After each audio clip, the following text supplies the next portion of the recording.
টুর্নামেন্টে আর্জেন্টিনা থেকে আসা যে দলটিকে পেশাদার ক্লাব বলে প্রচার করা হচ্ছিল, তদন্তে দেখা যায় তারা আদতে স্বীকৃত কোনো ক্লাবেরই অংশ নয়। দক্ষিণ আমেরিকার ফুটবলের নাম ব্যবহার করে বাংলাদেশে আনা হয়েছে এক অচেনা সম্পূর্ণ অপেশাদার দল। আর্জেন্টাইন ফুটবলের কোনো স্তরেই নেই তাদের নাম বা নিবন্ধন।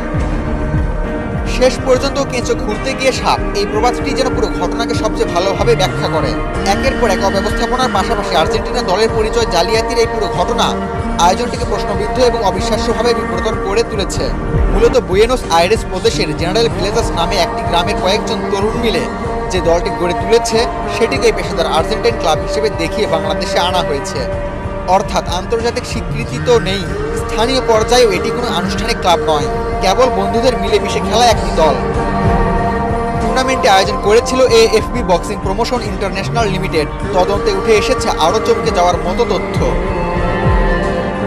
আর্জেন্টিনা থেকে আসা অ্যাথলেটিকো শার্লোন নামের দলটিকে টুর্নামেন্টের জন্য পেশাদার ফুটবল ক্লাব হিসেবেই প্রচার করা হয়েছিল, অথচ বাস্তবে আর্জেন্টাইন ফুটবল ফেডারেশনে নিবন্ধিত কোনো ক্লাবই তারা নয়। আর্জেন্টিনার পেশাদার ফুটবলে 5টি স্তরে মোট 138টি ক্লাব খেলে, যার একটির সাথেও শার্লোনের নাম নেই।